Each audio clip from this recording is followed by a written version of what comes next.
Et Sarah, qui est chez elle, est quand même en droit de se poser quelques questions en se disant « Mais est-ce que ce que vous dites là est possible ?» Elle aurait pu leur dire simplement « Messieurs, écoutez, moi je suis une femme d'un certain âge, je n'ai pas besoin qu'on vienne me mentir chez moi.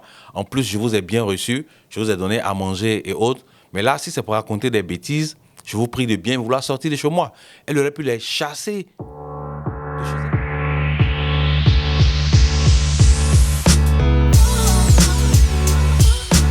Ministre du Très-Haut, ambassadeur de Dieu, sel et lumière du monde, ouvrier du Seigneur Jésus-Christ, nous vous souhaitons à tous et à toutes la bienvenue sur votre chaîne Gospel Agency.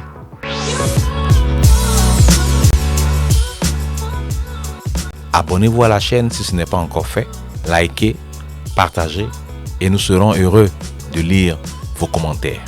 Que Dieu vous bénisse, courageux, vaillants serviteurs du Dieu vivant. Que la grâce de Dieu, sa faveur imméritée, soit sur vous et votre maison. Nous vous souhaitons à tous et à toutes une très bonne écoute. Que la paix de Dieu soit avec vous.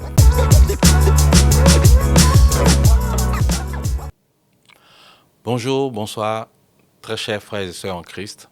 Je suis le pasteur Jean-Noël Talé, votre frère dans la foi en Christ. Et je vous souhaite la bienvenue sur cette page Gospel Agency.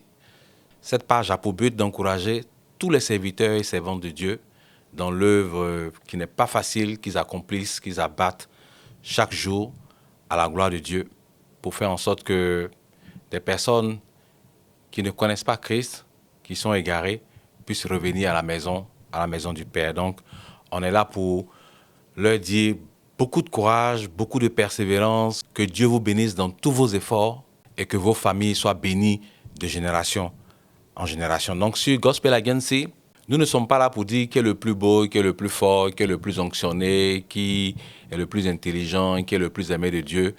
Pour nous, nous sommes tous serviteurs et servants de Dieu et il faut que main dans la main, on puisse faire en sorte que la parole de Dieu soit annoncée, soit proclamée jusqu'aux extrémités de la terre.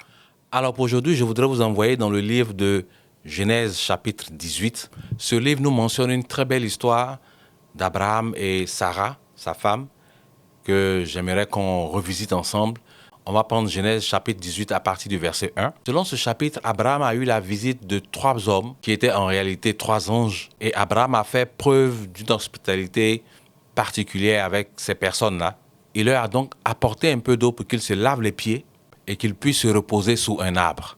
Il allait prendre un morceau de pain et il a demandé à sa femme Sarah de leur faire à manger rapidement. Donc pendant qu'ils étaient en train de manger, les 3 hommes demandaient à Abraham: « Où est Sarah ta femme ?» Et Abraham lui répondit qu'elle est sous la tente. Et l'un d'eux va dire à Abraham ceci au verset 10 de Genèse chapitre 18. « Je reviendrai vers toi à cette même époque.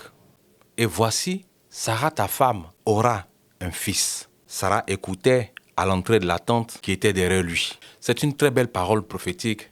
Mais comme le dit le verset 11, Abraham et Sarah étaient vieux, avancés en âge. Et Sarah ne pouvait plus espérer avoir des enfants. Au verset 12, il est dit, Sarah rit en elle-même en disant, « Maintenant que je suis vieille, aurais-je encore des désirs? Mon Seigneur aussi est vieux. » Et c'est vrai qu'Abraham était vieux et Sarah était également vieille. Une parole qui arrive dans ces moments nous laisse dans un questionnement, dans un raisonnement qui pourrait paraître logique. Donc Sarah, en faisant tous ses calculs et en raisonnant de façon logique, il était normal qu'elle puisse rire un peu et puis se dire, mais écoutez, est-ce que c'est encore possible que mon mari et moi, on puisse avoir un fils? Moi, pour ma part, je suis entièrement d'accord que, en tant qu'humain, on puisse avoir ce type de raisonnement. Parce que nous avons tous nos limites au plan physique, au plan financier, au plan matériel. Et quand une parole prophétique de la sorte vient vers nous, rire un peu, se questionner un peu, n'est pas une mauvaise chose en soi. Mais en lisant la suite du récit, on va se rendre compte que Sarah n'est pas restée à cette étape. Alors à partir du verset 13, il est dit ceci. « L'Éternel dit à Abraham, Pourquoi donc Sarah a-t-elle ri en disant, est-ce que vraiment j'aurai un enfant, moi qui suis vieille? Verset 14, y a-t-il rien qui soit étonnant de la part de l'Éternel? Au temps fixé, je reviendrai vers toi à cette même époque et Sarah aura un fils. Donc la parole est redite à Abraham et à Sarah qu'ils vont avoir un fils.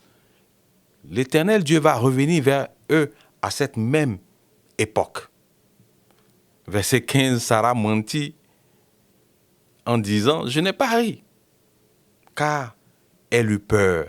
Ça, c'est un point très important et qui va faire toute la différence entre nous, entre Sarah et entre nous aussi, quand nous recevons une parole prophétique. Comme je le disais tantôt, elle n'est pas restée juste à l'étape de rire ou de se questionner en se disant, mais quand je vois ma situation physique, quand je vois ma santé, quand je vois mon âge, est-ce que je peux encore enfanter? La Bible dit au verset 15 qu'elle a dit qu'elle n'a pas ri. C'est vrai qu'elle a menti, qu'elle n'a pas ri. La Bible ajoute qu'elle a eu peur. La question est, mais Sarah avait eu peur de quoi? J'ai pris une autre traduction pour voir la façon dont ce verset était traduit dans d'autres versions de la Bible. La Bible de Sassi dit ceci.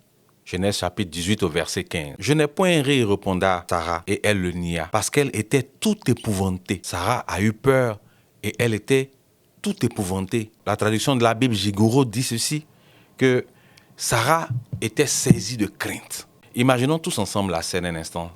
Sarah est chez elle et des personnes qui passaient par chez elle ont été reçues de façon magnifique par elle et son mari. On leur a donné à boire, à manger. Et ils donnent une parole à la famille, une parole à monsieur et à madame. Et Sarah, qui est chez elle, est quand même en droit de se poser quelques questions en se disant, mais est-ce que ce que vous dites là est possible? Elle aurait pu leur dire simplement, messieurs, écoutez, moi je suis une femme d'un certain âge, je n'ai pas besoin qu'on vienne me mentir chez moi.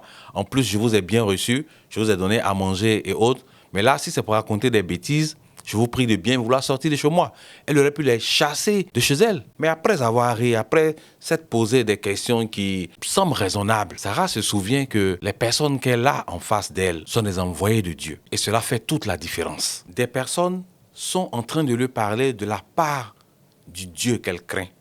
Donc après avoir ri, après s'être posé des questions logiques, elle se souvient que ce Dieu qu'elle prie, qu'elle a toujours prié, elle et son mari, est un Dieu puissant, est un Dieu qui dit ce qu'il fait, est un Dieu dont la parole ne revient pas à lui sans résultat, sans effet. Elle en prend conscience immédiatement et elle est prise de peur, car continuer de rire ou de se poser de telles sortes de questions pourrait être considéré comme un manque de respect à l'égard de Dieu, un manque de crainte à l'égard de Dieu, ou simplement sous-estimer la capacité de Dieu, du Dieu qu'elle a tout le temps prié de lui donner un enfant. Et c'est sur ce point que, chers frères et sœurs, je veux insister. Quand vous recevez une parole prophétique qui est sortie pour vous, que vous vous êtes rendu compte, dans un premier temps, que je trouve normal, que la parole ou la grâce qui est annoncée sur vous est peut-être trop grande, vu votre âge, vu votre situation sociale, vu votre situation financière, vu votre situation matérielle. La prophétie dépasse votre entendement et vous amène à vous poser des questions en vous disant « ce n'est pas possible que cette parole soit pour moi ». Est-ce qu'après s'être posé toutes ces questions, vous revenez rapidement à vous et puis vous vous dites « attention, cette parole vient du Dieu Tout-Puissant que j'ai toujours prié ». La parole prophétique annoncée dans nos vies peut venir de parfaits inconnus ou d'un pasteur ou des proches des personnes auxquelles nous sommes habitués. Dans tous les cas, c'est une parole qui vient de Dieu. Comment est-ce que nous la considérons? Comment est-ce que nous la saisissons? Et comment est-ce que nous la chérissons? Plusieurs paroles prophétiques sont annoncées dans la vie de chacun des fils et des filles de Dieu. Notre Dieu nous aime tous et la Bible dit qu'il a des projets de paix pour nous. Donc sa grâce, qui est une faveur imméritée, va passer d'une personne à l'autre ou d'une famille à l'autre. Donc attendons-nous tôt ou tard à une parole qui sera prononcée pour nous. Est-ce que nous demeurons dans le questionnement perpétuel en nous disant que la parole ne peut pas se réaliser pour nous, que cette grâce ne peut pas être pour nous, que cette guérison physique, spirituelle ne peut pas être pour nous? Ou bien est-ce que nous saisissons cette parole prophétique qui a été annoncée sur nous? Nous bénissons le Seigneur pour cette parole. Nous bénissons la personne qui nous a apporté cette parole. et nous y croyons fermement. Comme le dit Hébreux chapitre 11, le verset 1, la foi, c'est la ferme assurance des choses qu'on espère, la démonstration évidente des choses qu'on ne voit pas. C'est-à-dire, la promesse qui nous a été faite est tellement évidente dans notre esprit que chaque jour que nous vivons selon cette promesse. Nous vivons dans l'attente de la réalisation de cette promesse. Nous prions chaque jour que ces promesses de Dieu quittent le spirituel et viennent dans le physique, se manifestent de façon physique devant nous. Que pensez-vous que Abraham et Sarah ont fait après le départ de ces trois hommes, de ces trois anges? Est-ce qu'ils se sont mis à continuer à rire, à rigoler de la parole prophétique qui a été annoncée sur eux en la minimisant, en la foulant aux pieds, en se disant, oh, ces personnes-là, c'est parce qu'on leur a donné à boire, à manger, ils sont rassasiés, ils racontent n'importe quoi. La Bible ne dit pas exactement ce qui s'est passé après le départ de ces trois hommes. Mais quand on arrive au chapitre 20 du livre de Genèse, on se rend compte que Sarah a enfanté un fils, Isaac. Je suppose avec certitude qu'après le départ de ces anges, Abraham et Sarah ont continué de se fortifier, ont continué à croire en cette parole, ont continué à s'encourager mutuellement dans l'attente de cette parole prophétique qui a été annoncée sur Sarah. Ils étaient convaincus que le Dieu qu'ils priaient tout le temps était passé par ces anges pour leur annoncer cette parole. Ils avaient saisi la parole, ils l'avaient chérie et ils l'avaient attendue jusqu'à ce qu'elle se réalise. Je voudrais dire à chacun d'entre nous, chers fils et filles du royaume, chers serviteurs et servantes de Dieu, une ou des paroles prophétiques ont été annoncées dans vos vies déjà. Vous devez croire en ces paroles. Riez un peu peut-être comme Sarah au début, mais ressaisissez-vous vite et soyez saisis d'une grande crainte comme Sarah. Elle s'est ressaisie rapidement car la parole venait de la part de l'Éternel. Et on ne joue pas avec une parole qui vient de la part de l'Éternel. Notre vie en dépend, notre bonheur en dépend, notre avenir en dépend. Aujourd'hui, nous sommes tous bénis par Abraham et Sarah qui ont cru à une parole qui leur a été annoncée par une visite de trois hommes, trois anges. Ils ont cru en la parole. Et aujourd'hui, ils sont devenus nos modèles en termes de foi. Et nous faisons tous partie aujourd'hui de la postérité d'Abraham. Quel privilège de faire partie de la postérité d'un tel homme et d'une telle femme, des personnes avec une foi inébranlable qui ont saisi une parole qui a été annoncée sur eux. Servir notre Dieu dans ces temps de la fin n'est pas une chose facile, n'est pas une chose aisée. Mais notre Dieu veille sur chacun d'entre nous. Une parole prophétique vous sera annoncée, qui que vous soyez, quel que soit le lieu où vous êtes. La façon dont vous accueillez cette parole est très très importante. La façon dont vous imaginez ou vous concevez la puissance de Dieu dans votre esprit est très très importante. Plusieurs chrétiens parlent de la puissance de Dieu, mais force est de reconnaître que si on met 100 chrétiens dans une salle et qu'on leur pose individuellement la question sur la façon dont ils voient, dont ils conçoivent la puissance de Dieu, on aura tous des interprétations différentes parce qu'on a une culture différente, on n'a pas vécu les mêmes choses, on n'a pas vécu les mêmes épreuves et chacun se fait une conception de la puissance de Dieu. Oh, que notre Dieu est puissant et qu'il est vraiment puissant. Il est le maître des temps et des circonstances. Il est celui qui, quand il ouvre, personne ne peut fermer. Et quand il ferme, personne ne peut ouvrir. Il est le Dieu tout-puissant de l'univers.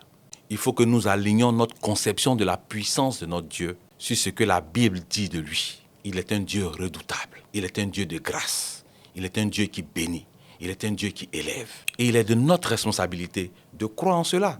Si nous voulons voir sa puissance se manifester dans notre vie, nous sommes tous chrétiens. Nous sommes tous fils et filles du royaume. Nous sommes tous serviteurs et servantes de Dieu. Mais notre vie ne sera pas pareille en fonction de la façon dont nous allons recevoir une parole prophétique qui a été annoncée dans notre vie, de la façon dont nous allons la saisir et de la façon dont nous allons attendre l'accomplissement de cette prophétie. Nos vies en tant que fils et filles du royaume ne seront pas forcément pareilles à cause de la conception que chacun de nous peut se faire de la puissance de Dieu. Nous chantons tous, nous célébrons tous sa puissance. Mais est-ce que quand nous sommes face à un mur, à une difficulté, nous nous rendons compte qu'il est vraiment puissant? Est-ce que nous nous disons que notre Dieu peut nous sortir de n'importe quelle situation difficile à n'importe quel moment? Ou bien est-ce que nous nous disons simplement, non, ce n'est pas possible, je ne m'en sortirai jamais? En le disant, vous êtes en train de minimiser la capacité de notre Dieu de vous sortir de n'importe quelle situation. Si on t'a dit que tu es béni, dis Amen. Si on t'a dit que tu es guéri, dis Amen. Si on t'a dit que tu seras élevé, dis Amen. Si on t'a dit que tu vas enfanter ou que tu vas te marier, dis Amen. Si on t'a dit que tu seras serviteur ou servante de Dieu, dis Amen. Si on t'a dit que Dieu va te sortir de cette situation complexe, dis Amen. Notre Dieu est puissant. De la même façon qu'il s'est levé pour plusieurs autres frères et sœurs, il n'a oublié personne. Il va se lever pour chacun d'entre nous à tour de rôle.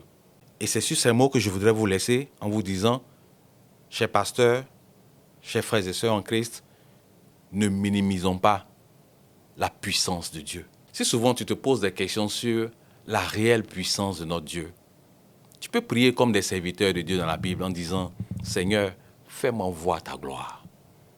Seigneur, fais-moi voir ta puissance. C'est ton droit de poser de telles questions. C'est ton droit de lui demander. C'est ton Père, demande-lui tout. Je veux voir ta puissance, Seigneur. Je veux voir ta gloire se manifester dans telle ou telle situation. Je veux voir ta gloire. C'est ton droit de lui demander en tant que fils et fille du royaume. Parce que sous-estimer sa puissance, c'est déshonorer notre Dieu, le rabaisser. Alors que ce n'est pas ce que nous voulons. Alors je vous souhaite tous d'être des hommes de foi, comme Abraham et comme Sarah. Et quand vous aurez entendu une parole prophétique sur votre vie et que face à la situation, vous vous serez dit, c'est peut-être pas pour moi et que vous aurez ri un peu. Passez à l'autre étape. Croyez fort en la parole prophétique. Craignez Dieu, le Dieu redoutable, le Dieu puissant. S'il a fait pour Sarah, il fera aussi pour toi. Shalom, chou.